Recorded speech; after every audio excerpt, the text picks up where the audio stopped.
is Colossians chapter 3, verse 13. And the title of our topic for today is Forgiveness is the True Meaning of Christmas. Are you agree? Amen. Amen. Hallelujah.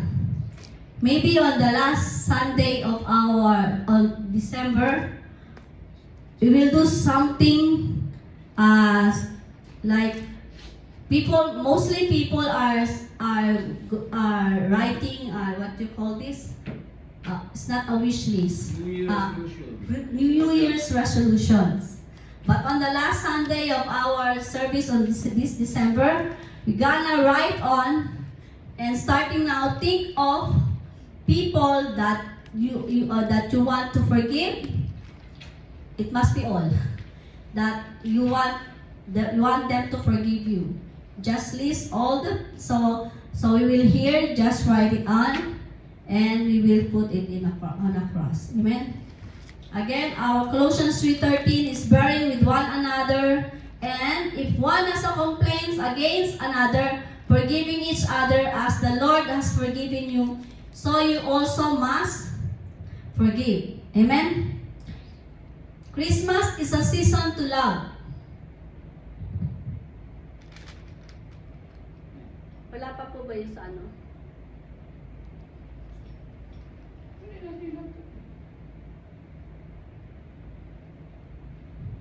Season is to love, serve, and forgive one another. Christmas is a time to forgive. Ngayon pa lang, this times of now, think of people that you want to forgive, people that actually everyone must be forgiven. Because the Lord says in Matthew chapter 6, in a prayer, before the end of His prayer, forgive others so God can forgive us. Amen? Christmas, it's so easy to say that Christmas is about love. Christmas is about love. But the thing is, it's so easy to say, but sometimes it's so hard for us to show it. Amen? Throughout the Christmas season, and the world rejoices in the greatest gift ever given to mankind. That is the Son of God. Amen? He was born. He was born, hallelujah, not in December 25, because the Bible says nothing about the date of His birth.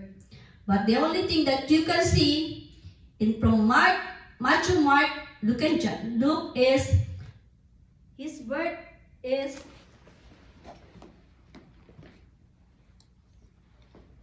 it's a very cold time or day. Hallelujah. Amen. Our Father in heaven invites us all to give service. And God gave us all the gifts from God. What is that? Salvation. Eternal life. He was born here to live and die for who? For us. Amen? And when we do, the King shall answer and say unto us, Verily I say unto you, unto us, inasmuch as you have done it unto one of the least of these my brethren, you have done it unto me. Christmas is the season to forgive. What goodness that you will do to other people, we do it not to ourselves, but to God. Amen? Glory to God. Yes, Christmas is a time to forgive. And as a reminder of God's forgiveness through the birth of Jesus Christ. Some say that forgiveness is the greatest gift. Are we agree? I agree. Without the gift of salvation, we are nothing. We are not here. Maybe we didn't born.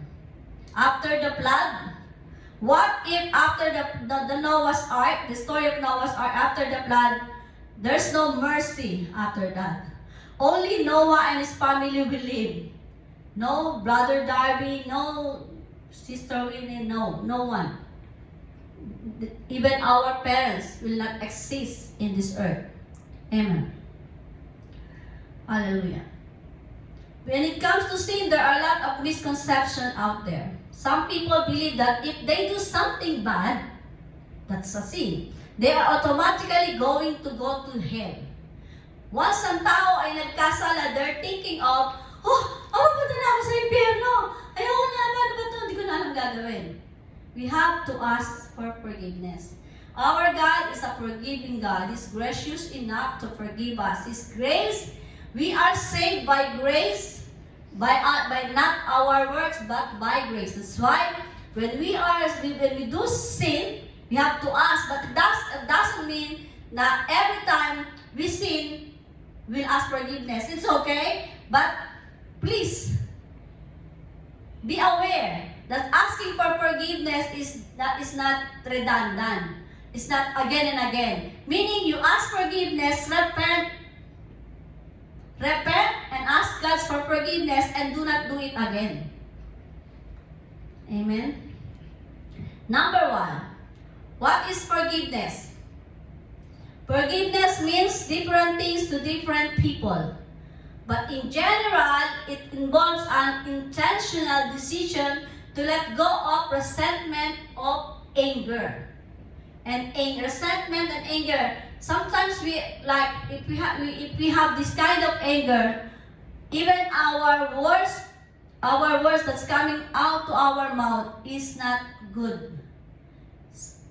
For example, I was angry, something happened inside the family, and when I go outside with my friends, they're just teasing me, they're just joking. I cannot accept the joke because I have this kind of anger. I think that, you're doing something. I don't like what you're saying. I cannot accept it. It's so easy for you na mainis. Amen? Because there's anger in us, in our heart. So it must be forgiven.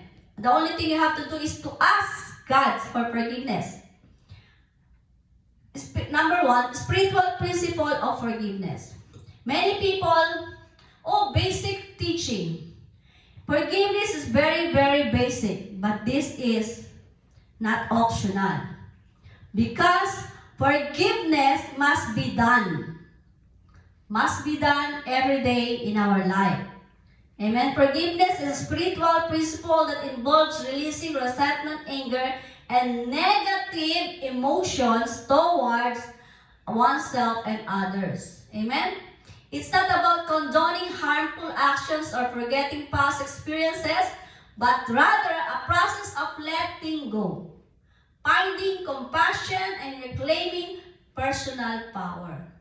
It gains personal power when we are asking for God's forgiveness, because when we ask forgiveness and the Lord forgive us by faith, God will release peace. Amen?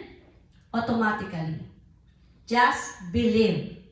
Next, forgiveness has spiritual meaning that involves letting go of negative emotions, finding compassion, and regaining personal power. It can also lead to a closer relationship with God. Because if we are avoiding sin and we are always asking for forgiveness, our relationship with God is getting closer. Why? Because we cannot go closer to God if we are always sinning and sinning and sinning. Because our God is a holy God. Amen. It can also lead to a closer relationship with God, a reduction in stress and anxiety and spiritual growth. Sometimes we don't know that if we already had this kind of anxiety. I don't like this kind of anxiety. But for me, actually, anxiety is like a cancer. It kills you. When you say, I have anxiety, I cannot control myself. I have this kind of anxiety that I don't want to go outside. I don't want to meet people. I don't want to see people. I don't want to talk to other people. I just want to get inside my room and stay there. That anxiety can bring you death. Because what if something you thinking of your anger, or you just not, you are nothing and nothing. They think of me like this, they think of me, they said I am like this, and what else? Or ay pwede kang magkasakit or mag-isip ng masama. That's why some people hang themselves or kill themselves because of this kind of anxiety. Anxiety is just a small thing that we can think, but it can bring harms to our body and spiritual too. Spiritually, forgiveness connects us more deeply with God. It allows us to mirror God's mercy, fostering a closer relationship with Him. By forgiving, you have to give full forgiveness to all people that harm you. For example, like what the story of some of us that he got so angry with somebody teasing her, bullying her. Do not feel anger in a moment. Just ask the Lord's help. Lord, please help me. Control me. Control my tongue. Control my mind. Control my heart. Lord Jesus, I forgive them, Lord God. In Jesus' name, I pray. Amen. Just ask the Lord. Amen. He is always there. We obey God's commands, opening ourselves to receive His forgiveness and grace. Hallelujah. Mentally, forgiveness can lead to a significant reduction in stress and anxiety. Paulit-ulit. Because anger brings you sickness, anxiety, or mental health. Mostly. Next, number 2, some important reason why God the Father sent His only Son to the world. Bakit nga ba? Why God the Father sent His Son? There's a lot of reason. Number 1 reason is to seek and save the lost. Who are these lost? Before we are lost, we know nothing about God. We know nothing about salvation. That's why we are lost. We are lost. Not only, they were lost, but I'm not. I'm not lost. I know where I am. No. Before the salvation came to everyone, before God the Father sent His Son, all living people there is lost. But not the disciples. Amen. In John 3:17, for God did not send His Son into the world to condemn the world, but in order that the world might be saved through Him. Hindi para saktan ng Lord, kundi masave ng Panginoon. Amen? Then, next, humans to restore God's image. Under 1 to 6 and save the lost is to restore God's image. Sorry, our laptop hindi kasana. Nagana dun sa kapilot sa likod. To restore God's image, humans were created in God's image, but sin caused them fall short. And every one of us falls short for the glory of God. Jesus lived a life of obedience. He gave us this example. When His Father sent Him, He said, "Oh, I'm afraid, my God. I'm afraid, Father. Why I have to do that?" No question, because it's God's plan. It is destined to happen. Without the salvation, again, we are nothing. Humans were created in God's image, but sin caused them to fall short. Jesus lived a life of obedience that we have to copy. He died to pay the penalty of sin and rose from the dead and restores God's image. This face of us, hawakan nyo nga po yung face ninyo. Hold on your face. Hold. Yeah. This face, this body, is God's image. Amen? Be proud. Amen. Amen? Amen. When you see yourself in the mirror, oh my God, this is God's image. Be proud. Especially when you are doing the right thing, doing the will of the Lord. Amen? Glory to God. Next, to show God's love. God sent Jesus to show how much He loved humans and to give them eternal life. That's salvation through Jesus Christ. Next, to display. Hallelujah. To display God's glory. This is one of the reasons why God the Father sent His Son. To display God's glory or His glory. God created human in His own image, but sin caused again to human fall short. Jesus' life, His death, resurrection, and restored God's image in human. That's the reason. Can you imagine? He said, he was born, he grew up, he shows God's love, he shows that he obeyed God, and then he will die again for us, for you and for me. Amen? Can't you imagine who gonna die for us? No one.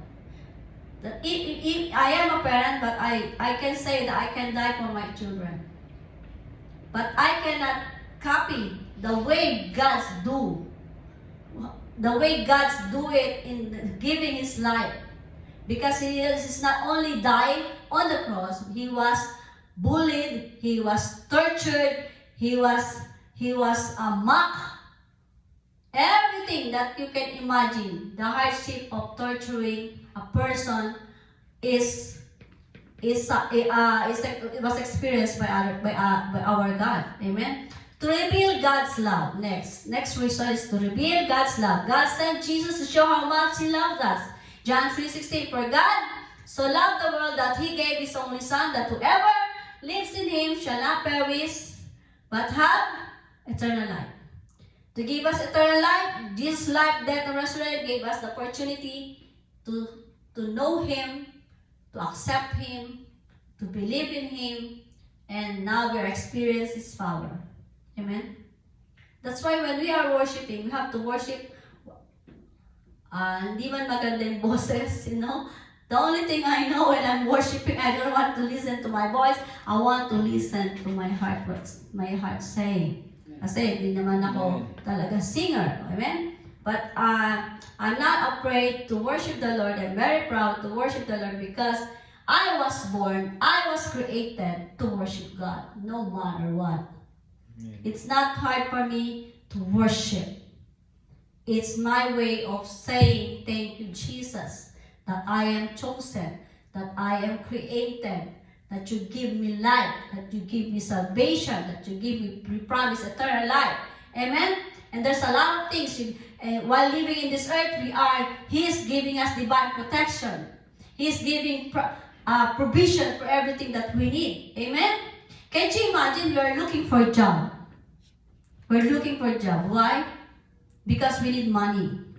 What if there's a job, there's money in there, and you have no strength?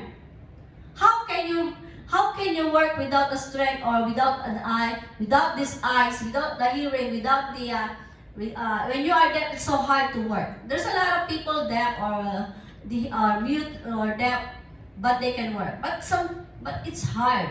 If we are not born blind or deaf, it's so hard, right?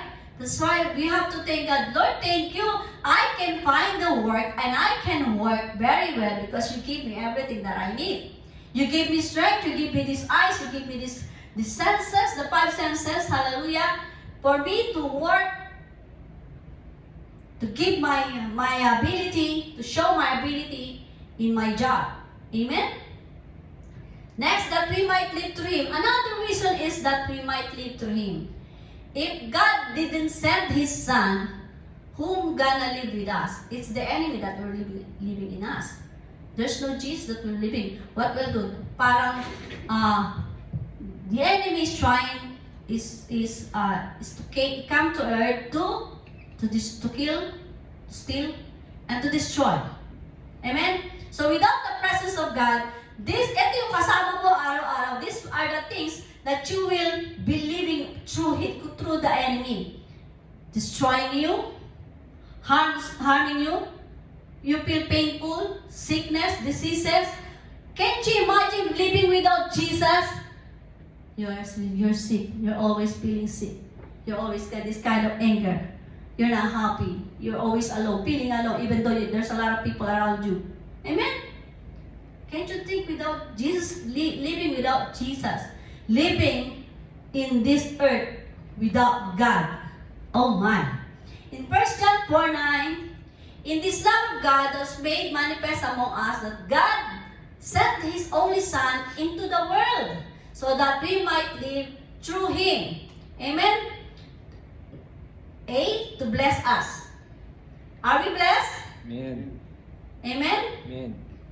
Glory to God.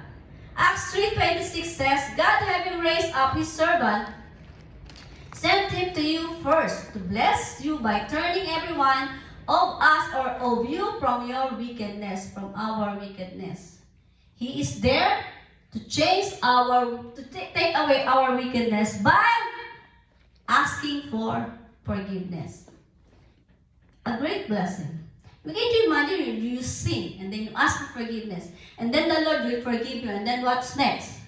What's next? He will take away the wickedness in you. Hindi ka na, parang, meron tao kasi parang hindi naman paralyzed, pero the way magsalita is always paralyzed. Parang, he wants everything na hindi maganda. Parang, ay, ang pangat naman yan. Ay, kakainis naman yan. Ay, everything is negative. Amen? Glory to God. I don't like that. Next, to allow humans to spend eternity with God. Are you excited to go in heaven?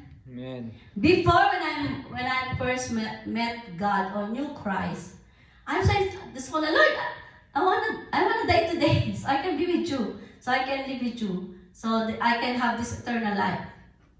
But when I read the Bible, and somebody preach about sin, if my life is not good, not by my words, if my life is full of sin, how will I come to Jesus? How can I have this eternal life that He promised? Amen? Jesus coming to earth allows humans to spend eternity with heaven. What if you are a sinner? That's why we have to ready. That's why we have time to figure out what things to do. What things to do. First, we have to receive the Lord, believe in Him, repent, and ask for forgiveness, receiving as and be His servant, and He is our Lord, King, God, and of course, Savior, our Master. Next, to take on the punishment the humans deserve. Sabi nga, ano ba ang kabayaran ng kasalanan? Kamatayan. Diba? But the Lord is, Jesus took on the wrath. Lahat ng sumpa sa atin. Jesus took on the wrath of God on the cross. Kinuha na niya. He took on the wrath that is in us on the cross, satisfying God's justice and paying the price of human sin. Amen? Yung kasalanan mo, God take all your sins, He carry it on the cross for us to live with Him. Amen? Next, God knew that this life would be full of challenges and uncertainty. Number one, He knew that we would fall short and make mistakes, so He sent His Son, Jesus Christ, to earth. Jesus lived a perfect, sinless life. In this life, in this earth or in this life, the love of God was made manifest among us. Hallelujah. That God sent His only Son into the world so that we might live through Him. In this love, not that we have loved God, but He loves us and sent His Son to be the means of forgiveness for our sins. That's why when we start out in our prayer, we have to ask for forgiveness. Lord, even in our home, that when we are praying, Lord, forgive me, Lord God, forgive me all my sins. Amen? You have to ask. John 6:16 again, for God so loved the world that He gave His only Son, that whoever believes in Him shall not perish but have eternal life. Glory to God. The reason why Jesus Christ died is to pay for our sins. Not only for my sin, but to everyone's sin. He died for all. Amen? Just what we have to do is to be thankful. Lord, salamat. You died for me. Can't you imagine yourself hanging on the cross? The true picture of Jesus Christ hanging on the cross is He is bloody from head to toe. He is naked. For a human being put you in that scenario, it's so hard to think that you are naked, blooded, in agony. Amen? Sometimes when we feel something or something hardship in life, It's like you want to turn away. Oh, I just want to go. I just want to leave. No. Because Jesus died for you. Ano ibabayad mo dun? Kasi yung buhay natin, this life of us, is not us. Ang buhay na to hindi sa atin. What will you pay? Who gonna pay for your sin if you don't accept Jesus Christ? No one. In the Old Testament, that they would slaughter any animals and they will offer it for every sin.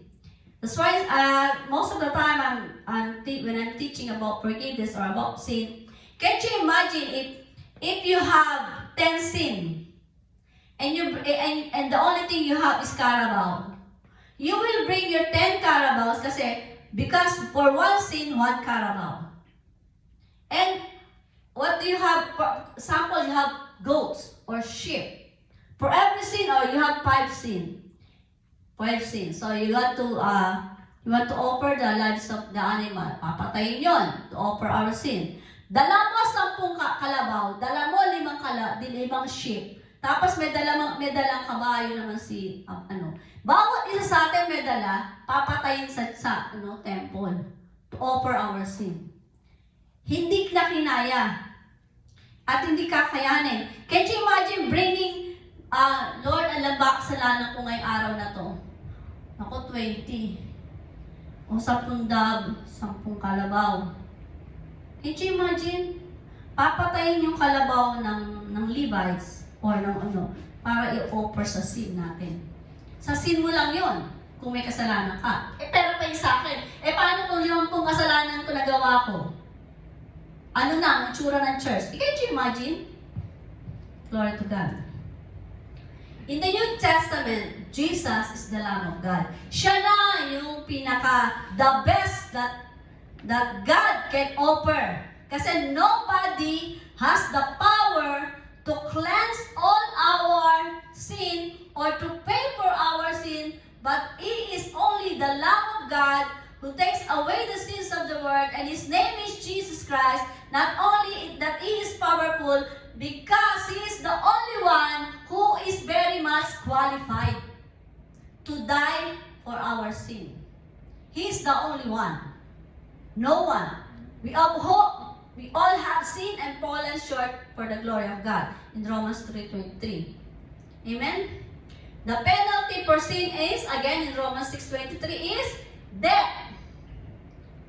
Spiritual death and physical death. So because of our sin, we deserve to die. We deserve to die instead of God, instead of Jesus Christ. But He chose Himself, God the Father chose His only Son because He's qualified. If we want to give ourselves for our sin, are we qualified? Because we're not holy. The only qualified is the Holy One. Never sin. Amen? When we born, we already sin. We inherit the sin of Adam.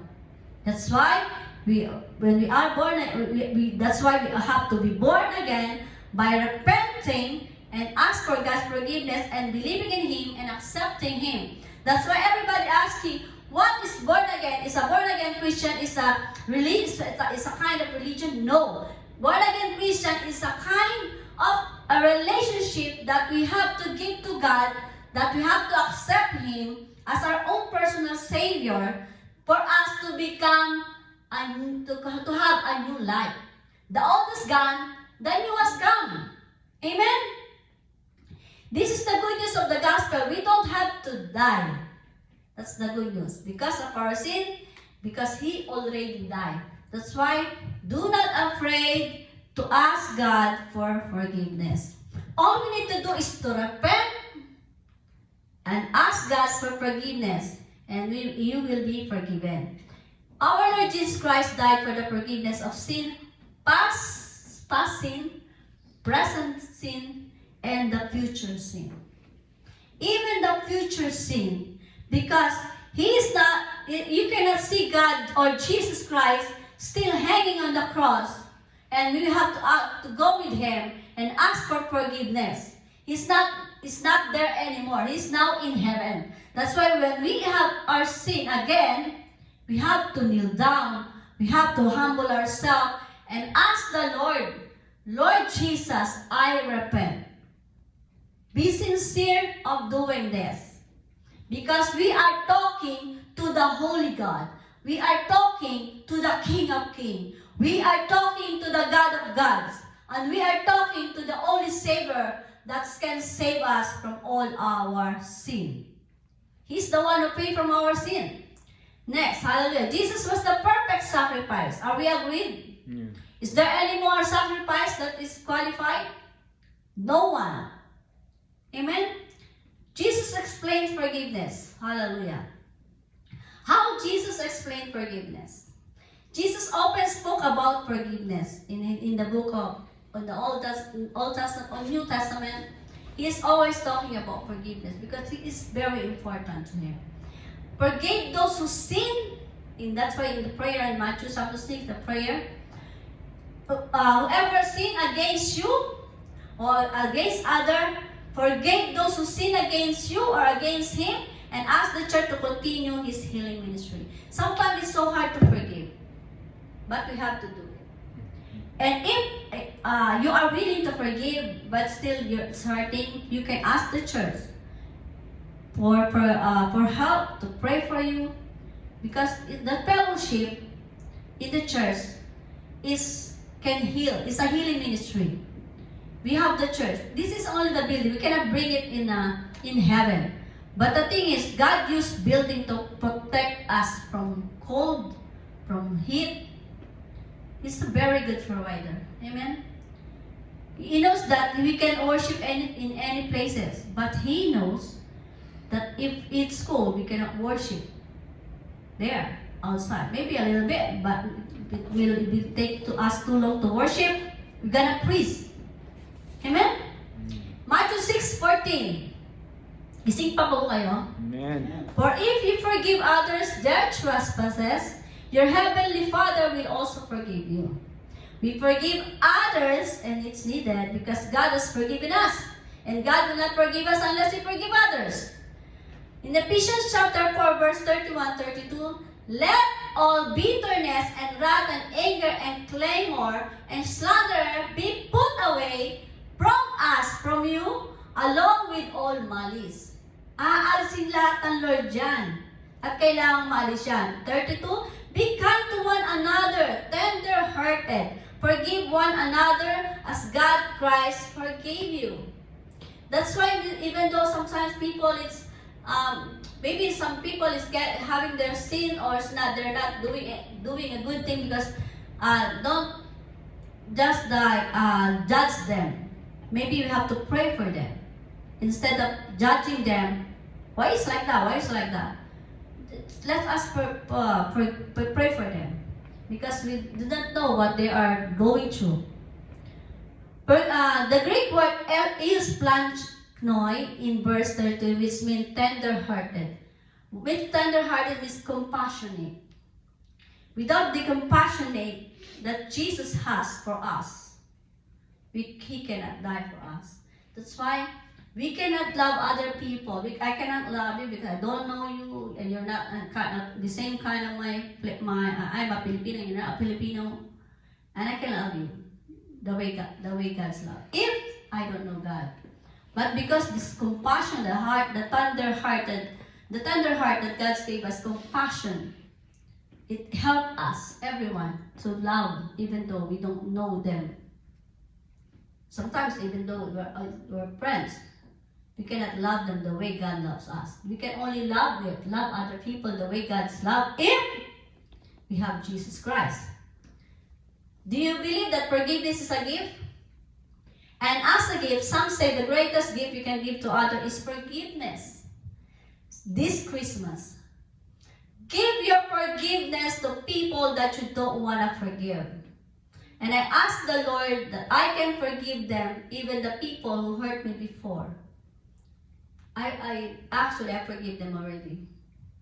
But sometimes we can say we're still human, but we cannot use this kind of reasoning. As a human being, we're just, I can't handle not sinning because, I'm still human. Yes. Yes, it's easy for you to say. But if we are thinking that our Jesus Christ, who died on the cross, suffered so much for us. So all that punishment that He carried on the cross, we cannot carry it here. Without the power of the Lord, we cannot carry what He carries on the cross. Because He is the one only who has power. It's also a gift to yourself to forgive. When you forgive others, it's also a gift for you or us. Or if vice versa, if somebody forgive you, oh my God, you were released. Amen. That's why I don't want to promise to God, but I told the Lord, this not my New Year's resolution, but I will put it in my calendar that year 2024, all the pain that I have been through in all the years, I will forget it, and I want to forgive everybody. Not because I am powerful, not because I am holy, not because I am a pastor, but this is the will of God. And I want to have a peaceful life this 2025. Amen? Praise the Lord. Forgiveness is a way to heal both sides. When you are forgiving other, your sickness or your something in your heart gonna heal too. It's so excited, and it's so amazing the feeling that you forgive others and somebody forgive you. Amen? Amen. It's a gift. Forgiveness is a way to maintain a healthy relationship to God and to other people. Choosing to forgive someone can be difficult but rewarding. It's so difficult but rewarding. Like, listen, yung in-stages ka na, that you feel something that you want to say something bad because it's like parang annoying na siya. It's like annoying na yung taong kaharap mo or something annoying na yung nangyayari sa buhay mo. Everything that is happening to you is annoying or something is like not a normal thing. You want to say something that is bad to comfort your feelings, but it's not good. Instead of that, I'm always learning with the Word of God. Learning when I'm hearing the Word of God. Learning about what I'm hearing from other people. Hallelujah. That is not good. And it's not helpful. But the only thing I have to is to ask the Lord's peace of mind. Lord, give me peace of mind. You are the Prince of Peace. Whatever peace that I needed, Lord God, you can give me. Amen? The forgiveness is a way also to reflect. Christmas is a time to reflect on the significance of Jesus is coming. Every end of the month, or something like when September, there's a birth. November, October, November, December. Before the Christmas, people are excited, especially children. They are excited, hallelujah, because Christmas is coming. In a way, we have to be grateful enough in our everyday life when we wake up in the morning. Oh my God, thank you, Lord, because you are coming. Even though He's not coming yet, but what you are doing is waiting, believing that He is coming, something will happen to you. It's a blessing because, God when God hearing every moment, every word that you are saying, that you are excited to see God is coming, that you are preparing yourself, that He is the Lord that will come for us again, to be with Him in heaven, to experience the eternal life that He promised to us. Amen? Be excited, because God is also excited in all His promises to be done. Forgiveness is a way to extend grace. It's a way to extend the same grace to other people, not only in Christmas, but in our everyday life. But in Christmas time, people, because the Christmas actually has this word Christ before the Mass. The word Mass, some believing that it's a Mass, it's a service like this. But Christ in there is the one that we have to be excited. The reason, because Christ is coming to town. Amen? Not Santa Claus is coming to town. There's no, Santa Claus is not real Santa Claus. For me, and before I believe like Santa Claus, but in my, as I growing up, Santa is also our father, our parents, our uncle, someone wearing some costume about Santa. But what I've learned from the Bible, we have to be excited not on Santa Claus, because he's not the reason who is coming, but Christ is coming. We are celebrating the birth of Christ, that he is coming to town, that he will be born on that time. He will be born on that cold time. Amen? We have to be excited. Santa Claus coming to town. No, erase that. Jesus Christ coming to town. Amen? Amen. It is Jesus Christ. Glory to God. Forgiveness is a way to become whole. Sometimes we are hiding something in our heart. We have this kind of anger, something deep in our heart. Hallelujah. Nagiging kulang ka, you're not whole. Kulang ka. Kulang ka. Hindi ka na buo. Ay. Hindi ka na buo. That's why when you are forgiving people, other people, you love these people or not, it's not question. But forgiving is not a question if you love, I've been forgiven because I love this person. No, even you didn't love this person, even that person is your enemy, you have to forgive them if you make you whole. Amen? Forgiveness is a way to liberate others too. It can provide a form of liberation to those who ask for forgiveness. The Bible says that the Christmas is time to forgive. We have to forgive others, not because you want to, but because it must. It is a must because it is a command. Before God forgive us, we have to forgive other people, right? Amen. In Luke chapter 23, 34, verse 34, then Jesus said, Father, forgive them for they know what they do. Patawarin mo sila, Panginoon, hindi nila alam ginagawa nila.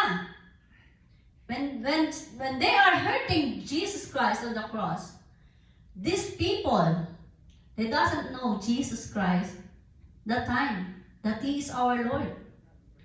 If they do, the plan of God will not happen. That's why God hid himself, his power, but show his love for everyone. In 1 John 5-9, this is the message we have to, glory to God. This is the message in 1 John 1, 5-9.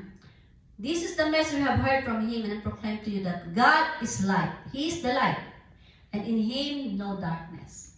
If God is light, no darkness at all. Verse 6, if we say we have fellowship with him while we walk in darkness, we lie and do not practice the truth.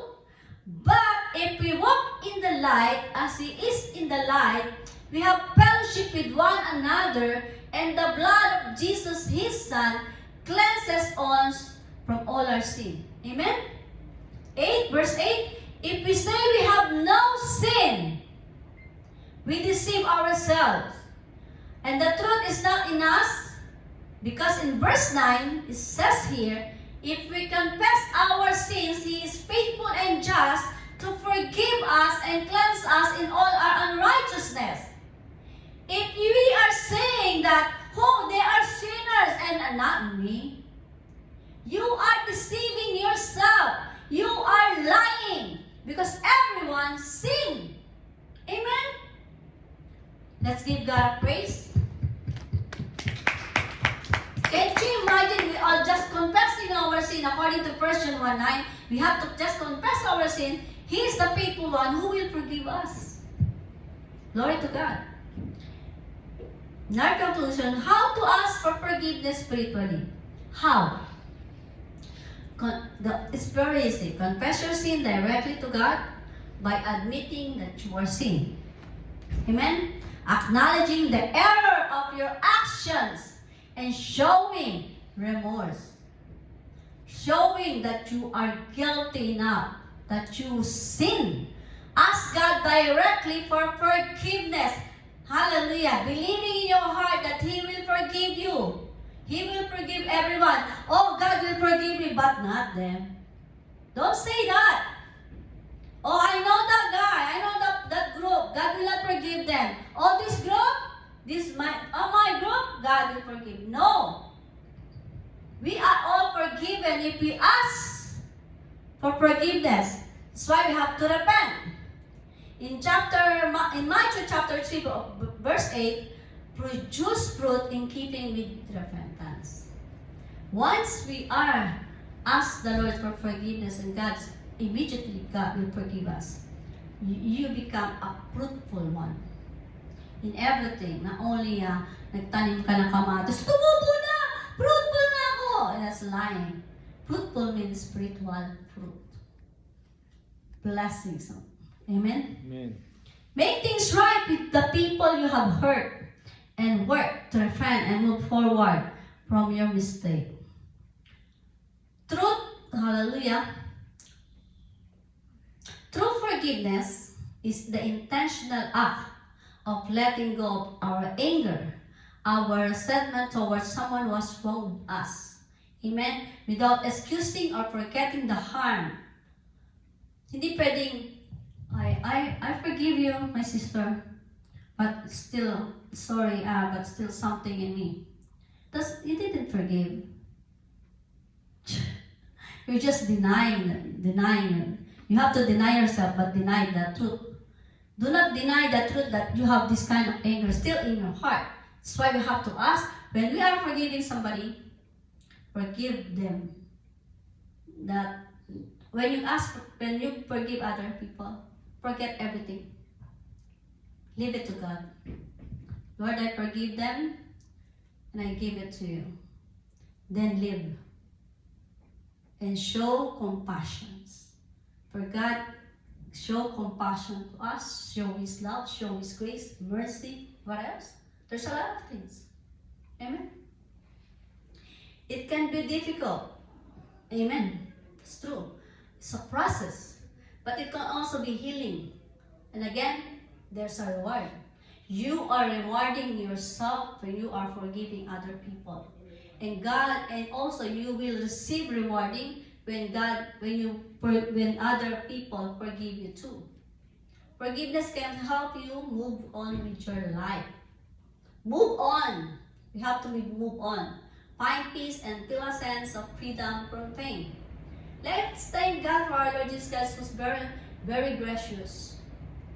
Every time that we sin, even in our action, in this life, just when you go outside, just go outside for an hour, go to the mall.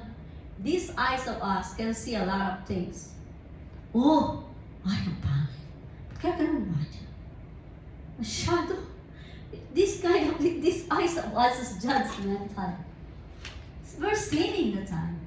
Oh, masyado naman sila sweet. Baka di naman sila bagay. These people, they don't know you. You're just seeing them. But what was in them that when you sing them and say something that we are sin? Sabi nga, di ba? Kapag ang lalaki o babae tumingin sa isang lalaki o babae at yung parang, oh, ganda niya, ang pogi niya. Pero once, the noble mo, it's a sin. Because there's something in your mind that is running. Flesh. Oh, ganda nga ang Bumaba na, hindi na sa mukha, ang ganda eh. Oh, gapo. Bumaba na dito. Bumaba na. Tingin ng mata. And ang nagtutulak man yan, isip na. Amen? Dito na yan, nakatago na yan. Pag isa, napag-inipan ko yung nakita ko. Is it true? Yes! It happens to you, it happens to me. Before, but ayoko na nun.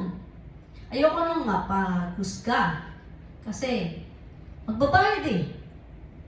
We have consequence for every sins. You have every sins. Yung palang immoral na, adult, you know what, when you are thinking or looking for somebody and doing things, and you are married, it's adultery. And if you are not married, it's moral. Amen? Now we no longer need to live in our own sinful ways. We know Christ. Instead, we are new creation. The old has gone, the new has come. Amen? When we commit sin, the Holy Spirit isn't condemning us.